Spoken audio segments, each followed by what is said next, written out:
तो यार मकर संक्रांति पर पतंग उड़ाने का जो मजा है भला वो और कहाँ। किंतु मकर संक्रांति का पर्व आखिर क्यों मनाया जाता है और क्या पौराणिक कथाएं हैं इसके पीछे, आइए थोड़ा उन्हें भी जान लें। भारत देश में मनाए जाने वाले सभी त्योहारों के पीछे कोई ना कोई कहानी, घटनाएं, विज्ञान, ज्ञान, स्वास्थ्य से जुड़ी बातें होती हैं। सूर्य के मकर राशि में प्रवेश करते ही दिन बड़े और रात छोटी होने लगती है। ज्योतिषी के अनुसार मकर संक्रांति के दिन सूर्य धनु राशि से निकलकर मकर राशि में चले जाते हैं और उत्तरायण आरंभ हो जाता है, जिस कारण सूर्य की किरणें पृथ्वी पर तीव्र रूप में पड़ना शुरू हो जाती है और इस दिन से सर्दी की तीव्रता कम पड़ने लगती है। इसी दिन से खरमास समाप्त हो जाता है। खरमास मकर संक्रांति से एक माह पूर्व आरंभ होता है, जिसमें विवाह जैसे इत्यादि मांगलिक कार्य नहीं किए जाते, किंतु मकर संक्रांति के उपरांत शुभ काम फिर से शुरू हो जाते हैं। मकर संक्रांति के दिन गंगा नदी में स्नान करना और दान करने का विशेष महत्व है। इस पर्व को मनाने के पीछे कई पौराणिक कथा और वैज्ञानिक कारण हैं। इनमें सबसे प्रसिद्ध मां गंगा, राजा भगीरथ और राजा सगर के पुत्रों से जुड़ी है। कथा के अनुसार राजा सगर के पुत्रों ने कपिल मुनि पर देवराज इंद्र के घोड़े चोरी करने का झूठा आरोप लगाया था, जिससे क्रोधित होकर कपिल मुनि ने राजा सगर के 60,000 पुत्रों को श्राप दिया और वे जलकर भस्म हो गए थे। जब इस बात की जानकारी राजा सगर को हुई तो उन्होंने कपिल मुनि से क्षमा मांगी। उनकी क्षमा याचना पर कपिल मुनि ने उन्हें एक उपाय सुझाया कि आपको मां गंगा को कैसे भी करके पृथ्वी पर लाना होगा।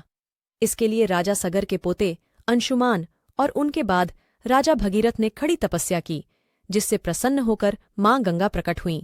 उन्होंने मां गंगा से कपिल मुनि के आश्रम तक आने का अनुरोध किया, जिसके बाद मां गंगा ने सगर पुत्रों को मोक्ष प्रदान किया। सूर्यदेव और शनिदेव की कथा। एक अन्य पौराणिक कथा के अनुसार सूर्यदेव और शनिदेव में अच्छे संबंध नहीं थे और इसका कारण था सूर्यदेव का शनिदेव की माता छाया के प्रति उनका व्यवहार। दरअसल शनिदेव का रंग काला होने के कारण सूर्यदेव ने उनके जन्म के दौरान कहा था कि ऐसा पुत्र मेरा नहीं हो सकता। इसके बाद से सूर्यदेव ने शनिदेव और उनकी माता छाया को अलग कर दिया था। जिस घर में वह रहते थे उसका नाम कुंभ था। सूर्यदेव के ऐसे व्यवहार से क्रोधित होकर छाया ने उन्हें श्राप दे दिया था। माता छाया ने सूर्यदेव को कुष्ठ रोग का श्राप दिया था, जिससे क्रोधित होकर सूर्यदेव ने छाया और शनिदेव का घर जलाकर राख कर दिया था। सूर्यदेव के पुत्र यम ने सूर्यदेव को उस श्राप से मुक्त किया था। साथ ही उनके सामने मांग रखी कि वह उनकी विमाता यानी छाया के साथ अपने व्यवहार में बदलाव लाएंगे। इसके बाद सूर्यदेव छाया और शनिदेव से मिलने के लिए उनके घर पहुंचे थे। जब सूर्यदेव वहां पहुंचे तो उन्होंने देखा कि वहां कुछ भी नहीं था, सब कुछ जलकर बर्बाद हो गया था। जिसके बाद भी शनिदेव ने काले तिल से अपने पिता का स्वागत किया। शनिदेव के ऐसे व्यवहार से प्रसन्न होकर सूर्यदेव ने उस दिन उन्हें नया घर दिया, जिसका नाम था मकर। जिसके बाद से ही शनिदेव 2 राशियों कुंभ और मकर के स्वामी हो गए।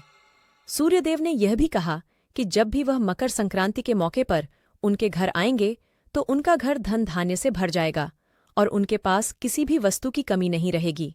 साथ ही यह भी कहा कि इस दिन जो भी लोग मुझे काले तिल अर्पित करेंगे उनके जीवन में सुख समृद्धि आएगी। इसलिए मकर संक्रांति के मौके पर सूर्यदेव की पूजा में काले तिल का उपयोग करने से व्यक्ति के घर में धन धान्य की कोई कमी नहीं रहती है। मकर संक्रांति का महत्व। धार्मिक मान्यताओं के अनुसार जो भी व्यक्ति मकर संक्रांति के दिन गंगा नदी या पवित्र नदी में स्नान करते हैं उसके सारे पाप धुल जाते हैं। इस दिन गंगा स्नान और दान पुण्य करने की परंपरा है। मकर संक्रांति के दिन ही मां गंगा ने राजा सगर के 60,000 पुत्रों को मोक्ष प्रदान किया था। इसके अलावा इस दिन सूर्य देवता अपने पुत्र शनिदेव से मिलने गए थे। इसी दिन भीष्म पितामह को भी मोक्ष की प्राप्ति हुई थी। मकर संक्रांति के दिन ही भारत में किसान अपनी फसल काटते हैं। और रही बात मनाते कैसे हैं, तो इस दिन सभी लोग अपने अपने घरों में गुड़ और तिल के लड्डू बनाकर खाते हैं। इस दिन छतों पर से पतंग उड़ाई जाती है और हमारे यहाँ तो पतंग उड़ाने के साथ साथ पारंपरिक खेल भी खेले जाते हैं, जैसे सितोलियां, गिल्ली डंडा इत्यादि। दोस्तों, क्या आपके यहाँ भी इस तरह के खेल खेले जाते हैं? अगर हाँ, तो यार कमेंट में बताओ कौन कौन से खेल खेलते हो।